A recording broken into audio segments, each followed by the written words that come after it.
नाम में आप सबको सलाम सलाम जी। सलाम जी। हम कलाम मुकद्दस में से ज़बूर 119 उसकी 9वीं आयत से लेकर 13वीं आयत तक तिलावत करेंगे। जिनके पास कलाम मुकद्दस है वो जरूर निकालें। 13वीं नहीं 11वीं आयत तक,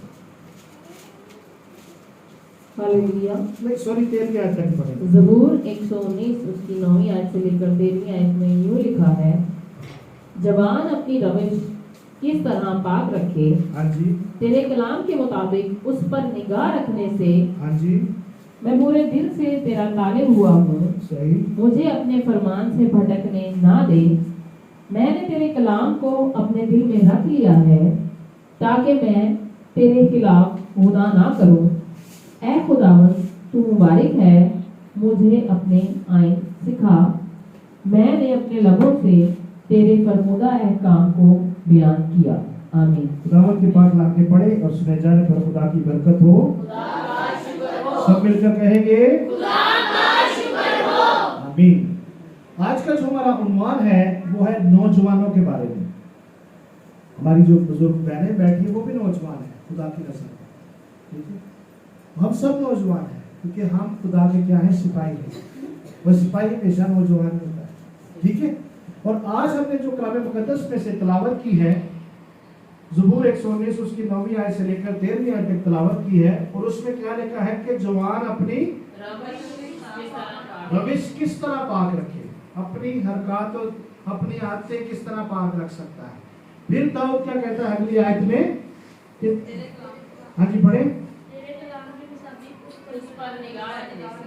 सबसे पहले क्या करना है कि जब हमारी निगाह खुदा के कलाम पर होगी ना, तो ऑटोमेटिकली हमारी आदतें, हमारी हरकतें, हमारे काम सही होते जाएंगे, पाक होते जाएंगे, खुदा को पसंद आने वाले होते जाएंगे।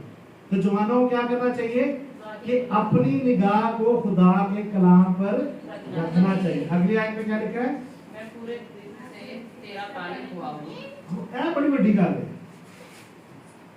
दो दिला आदमी कभी कुछ नहीं कर सकता।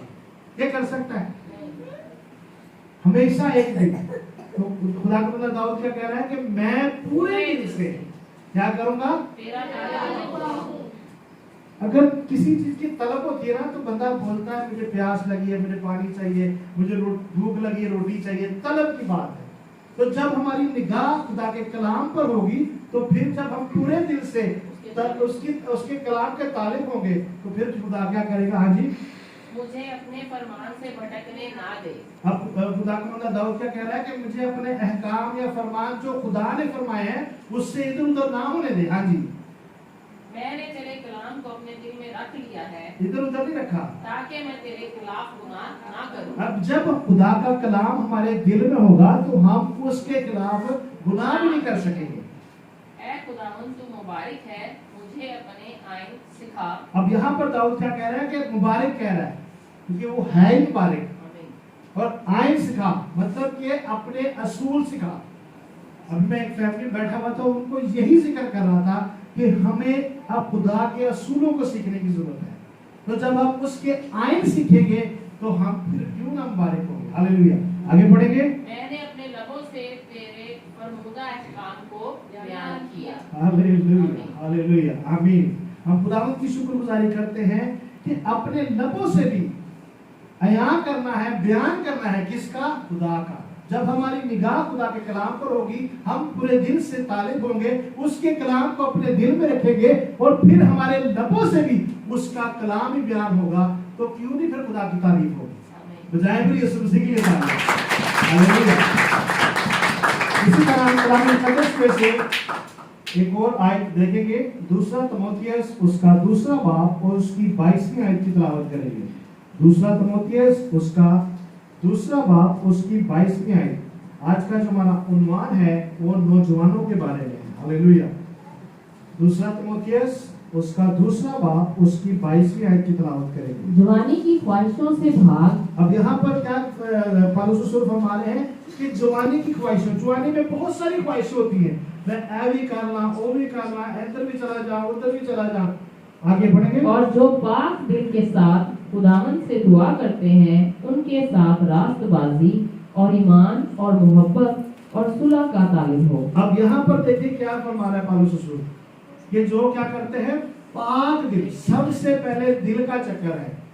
और नौजवानों के लिए खास तौर पर ये पैगाम है कि सबसे पहले हमें क्या करना है, अपने दिल को और जवानी की ख्वाहिशों से क्या करना है, जब जवानी की ख्वाहिशों से भागेंगे और हमारा दिल पाक होगा तो हम फिर क्या करेंगे, खुदावन से दुआ कर सकेंगे।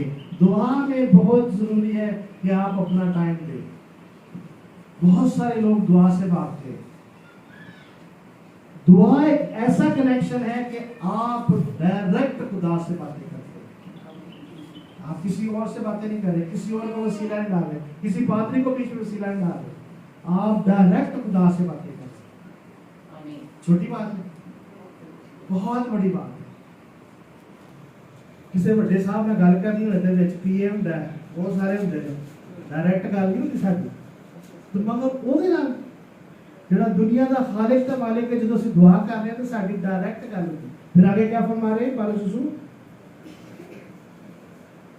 जो पाक दिल के साथ खुदावन से दुआ करते हैं उनके साथ रास्तबाजी और ईमान और मोहब्बत और सुलह का तालिब हो। अब यहाँ पर देखिए कितनी चीजें, जब पाक दिल हमारा हो जाएगा और हम दुआ करने वाले हो जाएंगे तो सबसे पहले हम क्या होंगे, रास्तबाज होंगे।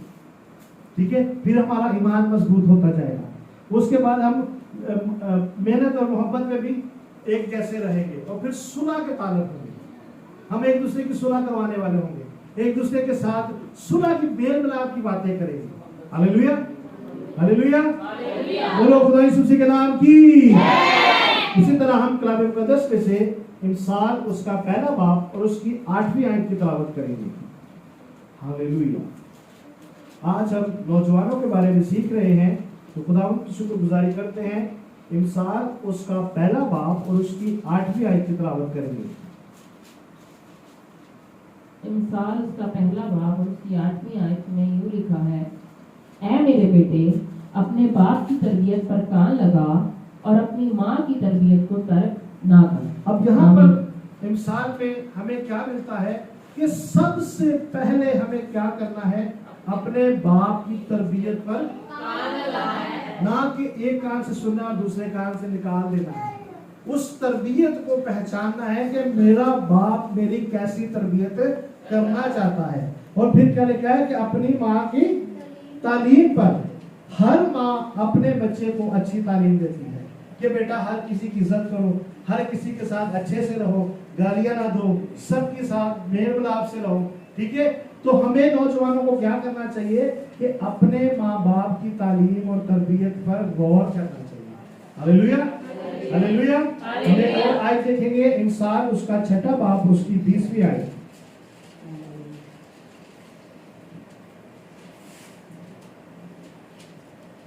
इंसान उसका 6ठा बाब उसकी 20वीं आयत, अगले पेज पे था। ऐ मेरे बेटे, अपने बाप के फरमान को बजा ला और अपनी माँ की तालीम को ना छोड़। अब यहाँ पर भी इंसान में क्या मिल रहा है, वहां पर तर्क नहीं करना और यहाँ पर छोड़ना नहीं है। तर्क करती अनसुनी करती, सुनी ना सुनी तर्क। मगर यहाँ अगली आयत में हमें क्या सीखने को मिल रहा है कि उसकी तालीम और तरबियत को छोड़ना ही नहीं है। जो आपके माँ बाप आपकी तालीम और तरबियत कर रहे हैं उसको छोड़ना नहीं है, उसको तर्क भी नहीं करना, उसको अनसुना भी नहीं करना कि एक साथ कान से सुना और दूसरे कान से निकाल दिया। Hallelujah, hallelujah. इसी तरह हम इफिसियों उसका 6ठा बाब उसकी 1 से 3 आयत तक तिलावत करेंगे कि खुदा हमारे साथ क्या वादा करता है। जब हम खुदा के तालिब होते हैं, खुदा के हुक्मों पर अमल करते हैं, उसके कलाम को अपने दिल में रखते हैं। इफिसियों उसका 6ठा बाब उसकी 1 से 3 आयत तक तिलावत करेंगे। हालेलुया। इफिसियों 6 बाब 1 आयत से लेकर 3 आयत तक।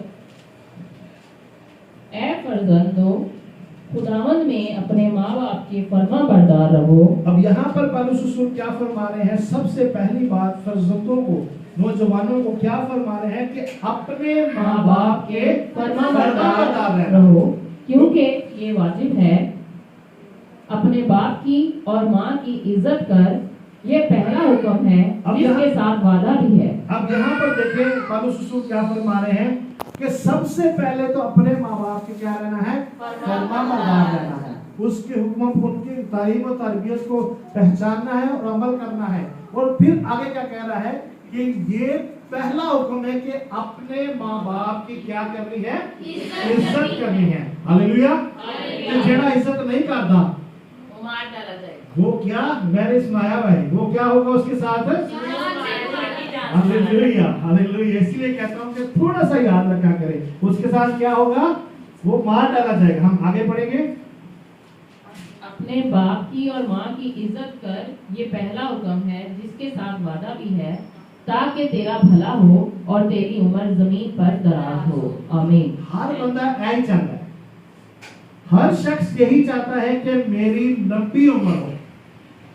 और वो कैसे होगी, देखो आप जब नौजवान अपने माँ बाप की इज्जत करेगा, अपने माँ बाप की फरमाबरदारी में रहेगा, अपने माँ बाप की तालीम और तरबियत को मानेगा, उनके हुक्मों पर अमल करेगा, तो फिर क्या होगी, उसकी उम्र दराज होगी। और दराज उम्र किसकी होती है, मैंने लास्ट टाइम ये कलाम में बताया था कि दराज उम्र किसकी होती है, जो सेहतमंद होते हैं, जो सेहतमंद होता है। मेरे अगर यहाँ जो अपने अगर मिला रहे हैं, जो सेहतमंद होता है, जिसको कोई बीमारी नहीं होती, उसकी उम्र क्या होती है, लंबी होती है, दराज होती है। हर कोई लंबी उम्र चाहता है, केड़ा मैं भी चाहना लंबी उम्र, सारे चाहते हैं। जाओ पर यीशु मसीह ने कहा अब हर बंदा यही चाहता है कि मेरी क्या हो, लंबी उम्र हो। हालेलुया। एक और आयत देखेंगे, आखिरी आयत है 22 की किताब, उसका 11वां बाब, उसकी 9वीं और 10वीं आयत पढ़ेंगे। ये इंसान के बाद है। ऐ जवान, तू अपनी जवानी में खुश हो वाह वाह वाह। और उसके आयाम में अपना जी बहला और अपने दिल की राहों में और अपनी आंखों की मंजूरी में चल। लेकिन याद रख कि इन सब बातों के लिए खुदा तुझको अदालत में लाएगा। अब यहाँ पर खुदा क्या फरमा रहे हैं कि ऐ जवान, अपनी जवानी के आयाम में सारा कुछ कर ले, जो कुछ कर रहे हैं तेरी मर्जी है, ठीक है, मगर याद रख कि खुदा तेरे की करेगा, अदालत में लाएगा। अदालत से ले आएगा। इसीलिए जवानों को यही समझाना चाह रहा हूं कि जो हमने स्टार्ट में पढ़ा है कि हमें क्या करना है, सबसे पहले खुदा के क्या होना है, फरमाबरदार तालिब होना है। ताले ताले बोलो। खुदा के क्या होना है, तालिब होना है। उससे और जब हम उसके तालिब होंगे, उसके कलाम को अपने दिल में रखेंगे, तो फिर क्या होगा कि हम उसकी खुदा की तालीम और तरबियत जो खुदा यीशु मसीह ने अपने लोगों के जरिए या हमारे माँ बाप के जरिए करता है, तो वो क्या होगी, हमारे लिए बेहतरी का बाइस होगा। आमीन।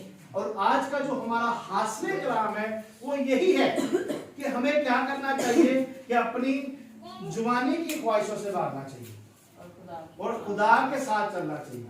और हमें किस पर निगाह रखनी चाहिए, खुदा के कलाम पर। और किसके तालिब होना चाहिए, खुदा के तालिब होना चाहिए। और उसके कलाम से हमें भटकना नहीं है। जब हम उसके कलाम पर निगाह रखेंगे, उसके तालिब होंगे और उसके कलाम से भटकेंगे नहीं, तो फिर खुदा हमारी तालीम और तरबियत भी करेगा। ठीक है जी। और जिस बंदे की तालीम और तरबियत अच्छी हुई हो, जो बंदा फरमाबरदार भी हो, तो फिर खुदा उसको सरफराज भी करता है। और फिर खुदा क्या फरमाता है कि जब हम अपने माँ बाप की इज्जत करते हैं, तो उसके साथ एक वादा भी, और वो वादा यही है कि जब हम अपने माँ बाप की इज्जत करेंगे, तो हमारी उम्र क्या होगी, हालेलुया। अजीजों, खुदा इस कलाम के वसीला से आपको बरकत दे। हम खुदा का शुक्र करते हैं। आए अपने सरों को झुकाएं, आंखों को बंद करें